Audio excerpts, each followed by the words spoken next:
Assalamualaikum warahmatullahi wabarakatuh. Alhamdulillahi rabbil alamin wa bihi nasta'in ala umuri dunya waddin. Salatu wassalamu ala asyrafil anbiya wal mursalin sayyidina wa maulana Muhammadin wa ala alihi wa ashabihi ajma'in. Subhanaka la ilma lana illa ma 'allamtana innaka antal alimul hakim. Wa qala rabbi ishrah li sadri wa yassir li amri wa hlul 'uqdatam min lisani yafqahu qawli. Rabbi ishrah li sadri wa yassir li amri wahlul 'uqdatam min lisani yafqahu qawli. Rabbi ishrah li sadri wa yassir li amri bi jaysina Muhammadin sallallahu alaihi wasallam. Ala hadhihi al-Fatihah. A'udzu billahi minasy syaithanir rajim. Bismillahirrahmanirrahim. Alhamdulillahi rabbil alamin arrahmanir rahim maliki yaumiddin. Iyyaka na'budu wa iyyaka nasta'in. Ihdinas siratal mustaqim. صراط الذين أنعمت عليهم غير المغضوب عليهم ولا الضالين آمين. Bismillahirrahmanirrahim. Kita akan lanjutkan dengan tafsir dari surah Yasin ayat 77. A'udzu billahi minasy syaithanir rajim. Bismillahirrahmanirrahim. Awalam yaral insanu anna khalaqnahu min nutfatin fa idza huwa khasimun mubin. وضرب لنا مثلا ونسي خلقه قال من يحيي العظام وهي رميم قل يحييها الذي أنشأها أول مرة وهو بكل خلق عليم الذي جعلكم من الشجر الأخضر نارا فإذا أنتم منه توقدون. Jamaah yang dimuliakan oleh Allah Subhanahu wa taala, kita masih membahas bagaimana Allah Subhanahu wa taala itu memperlihatkan keagungannya, kekuasaannya dalam surah ini. Allah katakan, awalam yarul insan, tidakkah manusia melihat anna khalaqnahu min nutfatin, bahwa kami menciptakan manusia. Kalau Tuhan menggunakan kata-kata kami, berarti ada kontribusi pihak lain dalam penciptaan itu. Kita di dunia ini bukan ujuk-ujuk ada, tapi ada proses penghamilan dulu, pembuahan di rahim, penghamilan, kandungan 9 bulan. Ada pihak lain, siapa itu? Orang tua kita. Makanya Allah menggunakan kata khalaqnahu. Ada kata-kata ja'ala, ada kata-kata khalaqa. Allahu alladzi ja'ala syamsa wal qamara. Dia begitu. Kalau kata-kata janganlah, Allah menciptakan sesuatu yang sebelumnya belum ada contohnya. Tuh. Kalau kata-kata khalaqa, Allah menciptakan Allah menciptakan sesuatu yang sebelumnya ada contohnya. Itu maksudnya. Itu hebatnya Al-Qur'an begitu. Makanya Al-Qur'an diturunkan dalam bahasa Arab, karena bahasa Arab itu banyak sekali kosa, banyak sekali metaforsa kalimat-kalimatnya Al-Qur'an itu. Jamaah yang Allah muliakan. Min nutfatin, tapi itu nutfah air yang hina. Saking hinanya itu, jamaah yang Allah muliakan, air itu beda. Nutfah itu air mani yang hina. Jadi Allah ciptakan dari setetesan air mani. Setiap tetes mani itu mengandung miliaran kromosom yang punya potensi untuk menjadi janin. Tapi alhamdulillah ada dia satu kromosom yang Allah muliakan, yang Allah wujudkan menjadi kita sebagai manusia. Ini kan benar kekuasaan Allah Subhanahu wa taala. Makanya saking hinanya kita, para ulama termasuk Abu Bakar Siddiq pernah berkata, kita kulikta min nutfatin jifatin. Kita ciptakan dari air yang hina, yang kita bawa setiap hari sampah yang hina. Ini perut kita kan kotor nih, kan isinya sampah nih. Betul nggak gitu? Dan kita akan kembali menjadi bangkai yang hina. Jifatin qaziratin, kata beliau. Apa yang kita banggakan sebagai manusia? Dari air yang hina, yang kita bawa setiap hari hina, saat kembali kepada Allah menjadi bangkai yang hina. Kita akan diburu-buru dimakamkan aja, malah kita 3 hari bau, Pak. Yang tadi dipanggil yang mulia, yang tadinya diagungkan, bau nilainya. Apa yang kita mau sombongkan di dunia ini? Tuh, kalau kita pikir pelan-pelan tuh begitu, jamaah yang Allah muliakan. Semuanya kita penciptaannya sama. Jamaah yang Allah muliakan. Semuanya pintar sana. Kalau seandainya bahagia itu dari harta, itu ada namanya pengusaha dari India namanya Manimuthu Manimaren. Dia bunuh diri dari lantai 56 Hotel Astor tahun 2014. Bunuh diri itu Manimuthu Manimaren. Saudaranya mana? Manimuthu Sinipasa. Bendahara Golkar itu zaman Pak Nopianto, Setia Novanto. Bendahara Golkar ya. Itu waktu itu Jamaah yang Allah muliakan, ini cerita adik saya karena wartawan adik saya. Itu Setia Novanto, Manimuthu Manimaren, adik Komarudin melihat mayatnya di bawah tanah, nggak ada yang menangis. Mereka hanya berkata, kasihannya Pak Manimuthu ya, kasihan ini. Cuma masalah gini yang harus bunuh diri. Uang itu mobilnya, mobil Volvo terbaru dia itu lapis emas 22 gram itu. Manimuthu Manimaren yang punya teks mako. Yang punya teks mako, ini sarung yang kita pakai ini kalau istilahnya teks mako. Enggak jaminan, jamaah yang Allah muliakan. Kalau seandainya ketenaran itu menjadi bahagia, Michael Jackson nggak mati bunuh diri minum obat. Kalau seandainya kecantikan itu menjadi ukuran bahagia, Marilyn Monroe itu nggak mati minum obat bius. Jadi jamaah yang muliakan, semuanya hina di mata Allah Subhanahu wa Ta'ala hakikatnya. Tuh. Faidah wa khasimun mubin. Tapi tak kala itu manusia khasimun mubin, timbul perdebatan dari ada yang hina nanti kita bagaimana khasimun mubin. Tuh ada perdebatan manusia, kita begini, kita yang begini itu. Wa darabana masalan wa nasiya khalqah, dan mereka mengumpamakan kepada kita masalah satu perumpamaan wa nasiya khalqah, dan mereka lupa akan penciptaannya. Qala, dan dia berkata, may yuhyil Allah ma wa yumim, siapa yang hidupkan tulang belulang sementara sudah hancur? Siapa ini yang akan hidupkan tulang sudah hancur, mana mungkin akan tercipta? Begitu kurang lebih ini. Ini ada hadis baginda Rasulullah sallallahu alaihi wasallam namanya Ash bin Wa'il. Ini sahabat Rasulullah, ini orang-orang Yahudi. Saking dia bencinya sama Rasulullah, dia membawa tulang ke hadapan Rasulullah. Itu tulang dia bawa. Kata beliau, Ayahiyallahu ta'ala hada ba'da ma'al. Mungkinkah tulang ini, hancur ini akan menjadi sempurna lagi setelah kondisi begini? Kadaya Ash bin Wa'il. Apa mungkin ini akan dihidupin lagi? Jamaah Allah muliakan, apakah mungkin? Rasulullah dia berkata, na'am, betul, akan diberikan oleh Allah Subhanahu wa Ta'ala. Yumitikullah summa yuhyika, Allah akan mematikan Anda, kemudian akan Allah hidupkan Anda lagi.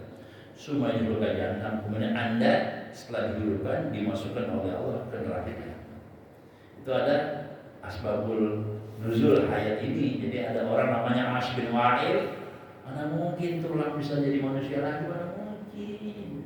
Pakai otak, gitu. Pakai otak ini salah apaan? Macam-macam ini. Nggak mungkin lah, cuma yang Allah muliakan. Kata Rasulullah, betul. Anda akan dimatikan, akan dihidupkan. Setelah Anda dihidupkan, Anda akan dimasukkan oleh Allah ke neraka jahanam.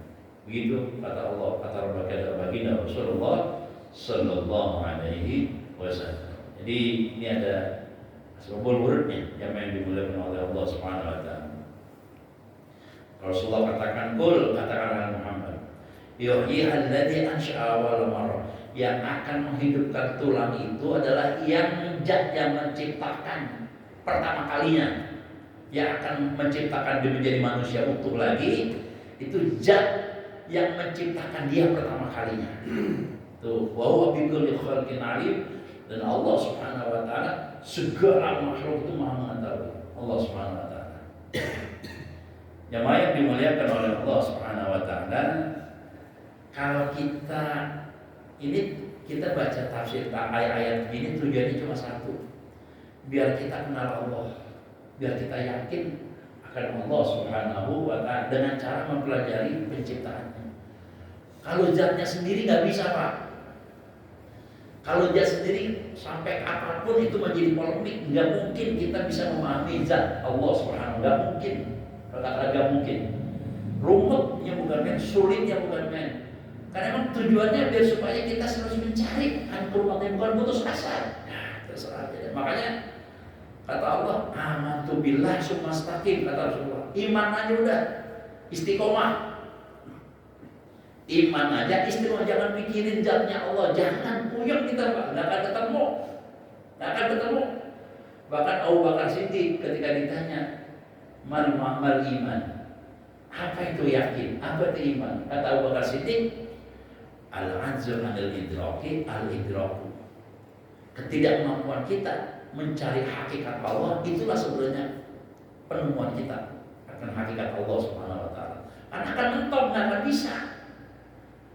Jamaah yang Allah muliakan, ini saya bawa sebuah kitab namanya Qawaidul Aqaid karena Imam Al-Ghazali. Ini pasti beliau mengartikan ini para kondisi yakin yang sangat total dia. Mendefinisikan Tuhan, dia Allah yang beliau mendefinisikan siapa itu Tuhan ini ketika keilmuannya sedang sangat tinggi-tingginya. Beliau berkata, annahu laisa bijismin. Tuhan itu bukan bentuk tubuh.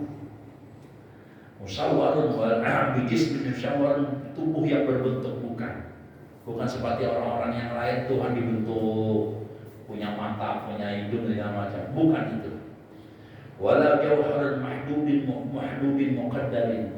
Bukan juga materi yang terbatas dan juga terukur. Bukan itu Tuhan. Kata Al-Ghazali. Wa annahu la yumathil asam. Tuhan tidak menyerupai bentuk takdir dalam ukuran. Tidak ada yang menyerupai bentuk Tuhan itu bagaimana? Enggak ada. Wala fil qumul intisab, bahkan juga tidak bisa dibentuk-bentuk, tidak bisa. Enggak bisa. Jamaah Allah muliakan. Wa annahu laysa bijawharin, bukan materi. Wala tahulul jawahir, dan tidak bisa ditempatkan oleh materi.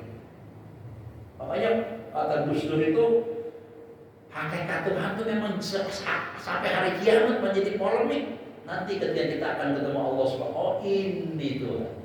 Sampai kita masuk surga, Allah katakan salamun ala fir'aun. Oh ini ternyata yang kita sumpah ini. Begitu jamaah Allah mulia.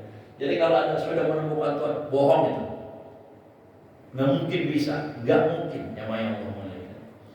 Wala bi'aqlin, bukan sifat. Wala tahulul arad, dan juga tidak bisa ditempati oleh sifat-sifat Tuhan itu.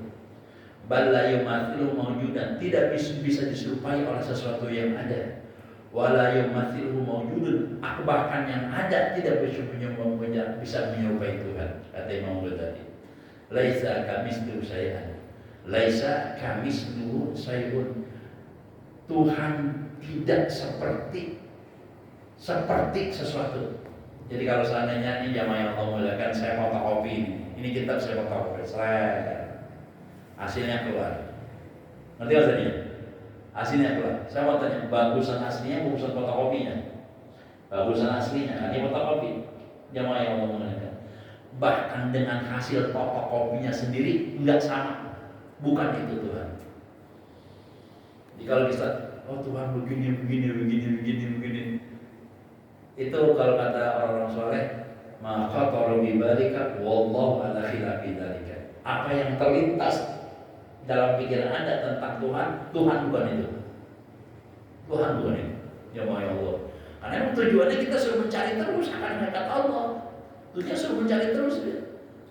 Bukan masalah ketemunya, tapi yang dilihat oleh proses kita, kreatif kita. Bukan mau ketemu nggak mungkin Pak. Sudah mungkin Tuhan seperti Pak Subud tuh. Muhammad Subud yang di Fatmawati kan bikin itu dia tuh, Jawet kan. Tinggalin sholat segala macam, lihat Aminuddin, dia Eden, itu udah ketemu Tuhan, saya kata dia. Di mana? Di pantai selatan. Beli Aminuddin yang jadi kerajaan Eden. Saya punya teman namanya Abdul Rahman satu kelas, itu menjadi malaikat Jibrilnya di Aminuddin tuh. Dari ada kolam, pesantren, gua sholat, gua puasa, ngapain? Kata lihat Eden sudah ketemu Tuhan. Makanya dia ada ajaran Eden. Meninggalnya itu dia minta dibakar. Sebab kalau misalnya dia dikubur takut banyak orang yang menjarahin, kata dia Eden. Wah, pikiran saya, siapa yang menjarahin lagi?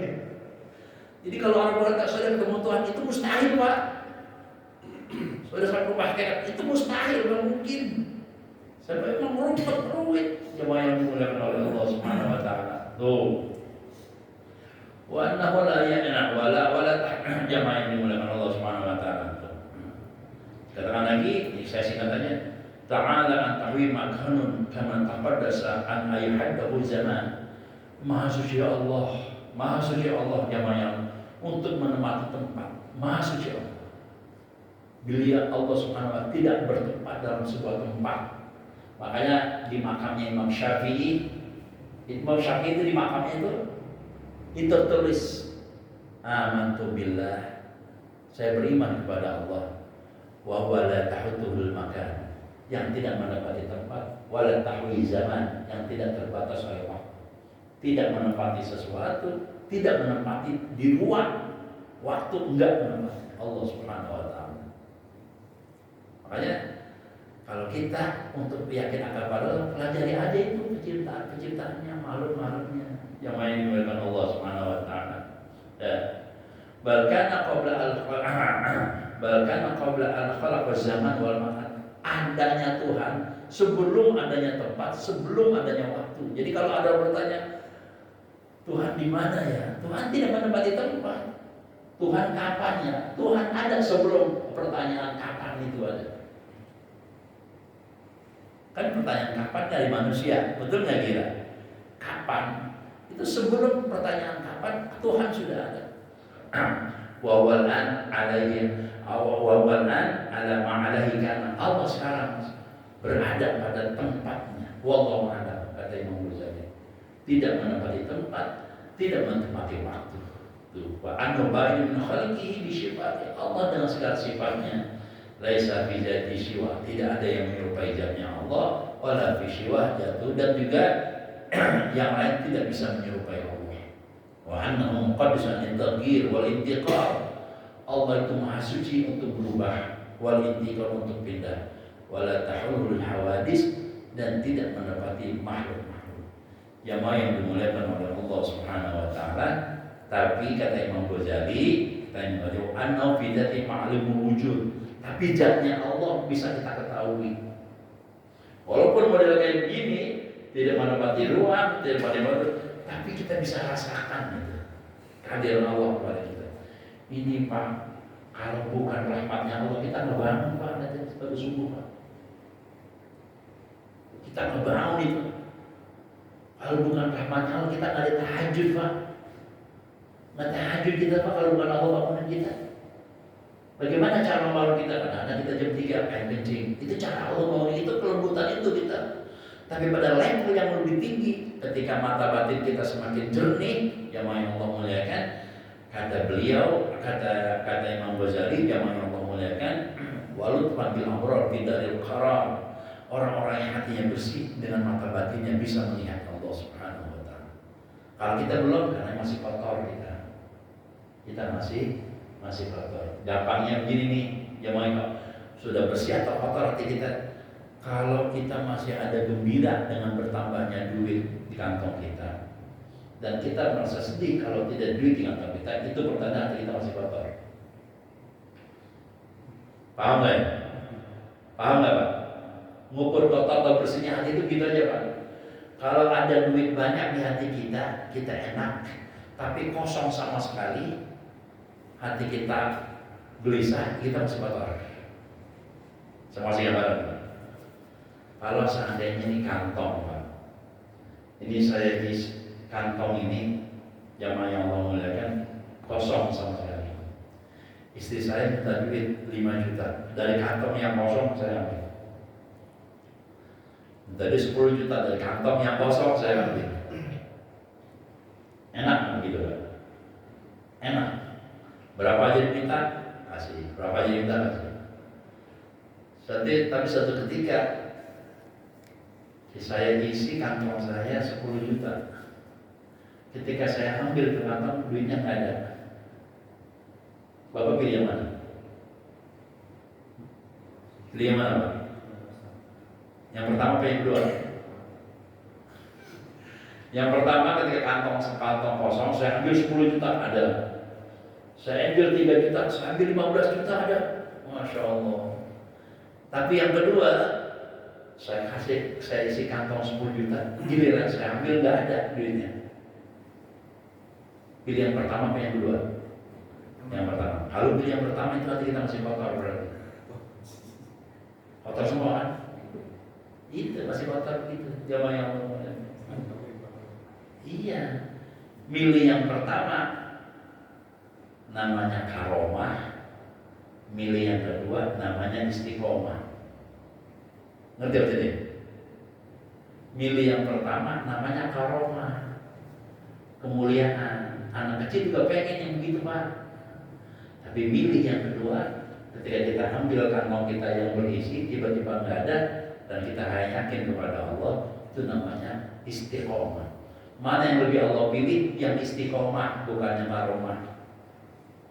Yang Allah suka itu yang kedua, yang karomah. Makanya kita gagal menjadi ulul absar, gagal menjadi orang-orang yang dipilih oleh Allah untuk melihat basyir dengan basyar kita jalannya Allah, karena kotoran itu Pak. Karena kotoran itu masih dalam bahasa orang sini namanya dablek, apa dablek itu? Tebal, tuh gampangnya gila ya. Tapi Allah buat orang-orang yang memiliki mata batin yang bersih itu bisa dilihat. Gitu jamaah yang dimuliakan Allah SWT. Dan walut panggil amrori dari qarar, dan sebagai sebuah kelembutan yang Allah berikan kepada orang terpilih nanti di surganya Allah Subhanahu wa ta'ala. Jadi kembali dalam hal ini kita lanjutkan bahwa cukup bagi Allah pelajari saja itu isyarat-isyarat yang ada dalam kehidupan ini, isyarat-isyarat dalam diri kita. Kita pelajari semakin terbatas kemampuan kita. Oh ternyata ada Allah Subhanahu wa ta'ala. Sampai kata Allah, Qul yuhyiha alladzi ansha'a awwala marrah. Yang akan menghidupkan tulang itu, yang tadinya enggak ada menjadi tulang, yang tadinya ada tidak ada menjadi manusia, tidak ada menjadi tulang, tulang itu akan dihidupkan lagi oleh Allah Subhanahu wa ta'ala. Jemaah yang Allah muliakan, ini ada cerita dari baginda Rasulullah sallallahu alaihi wasallam. Ini hadis sahih diriwayatkan oleh Imam Bukhari, diriwayatkan oleh Imam Muslim, diriwayatkan oleh imam-imam yang lain dalam kitabnya. Ada orang ketika meninggal dunia dia ngomong gini, nanti kalau saya mati, saya pengen dibakar. Saya pengen dibakar mayat saya. Kemudian setelah dibakar, summa yastahiqu, kemudian dikumpulin itu apa namanya debu-debu bakaran saya, dikumpulin gitu. Summa bazaruhu, kemudian ditaruh di dua tempat. Dia bilang setelah dibakar, ini debunya nih debu tubuh saya ditaruh dua tempat. Kata dia. Jadi satu tempat persis kayak orang-orang asalkan orang Buddha lah gitu dan tapi bukan menjadi masalah, bukan. Ini Rasulullah cerita. Kemudian tsumma badaru birisbihi bil bahr wa nisbihi bil bahr. Nanti dua kendi itu, yang satu dilepas di laut, yang satu ditanam di bumi. Ini orang nih.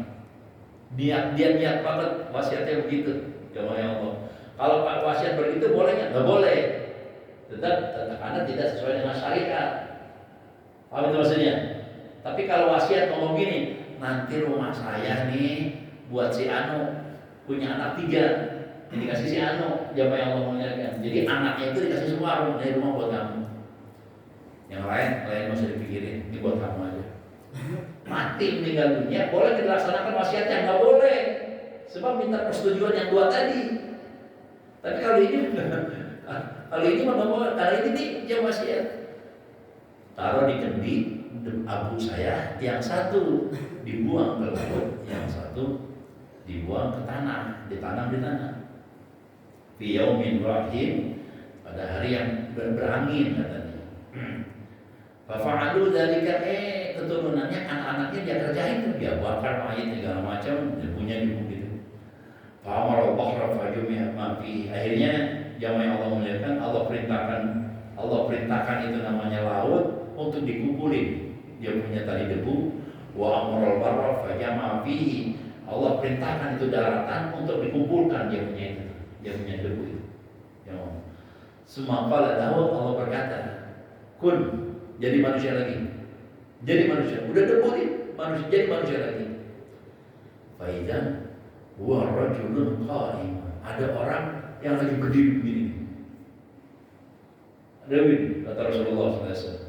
Faqala lahu, Allah berkata kepada orang ini, ya fulan, ma hamalaka ala ma sana'ata. Ini jenengan ini mati kenapa pakai mikirin wasiat yang begitu-begitu? Harus dibakar dan segala, kenapa begitu? Apa kata orang ini? Makhafata ya Rabb. Saya takut ketemu Engkau ya Rabb. Saya takut ketemu Engkau ya Allah. Karena banyak dosa saya takut. Begitu. Jadi biar saya jadi muajab daripada saya ada di sisi lagi. Saya takut ketemu Engkau ya Rabb. Apa kata Allah Subhanahu wa taala?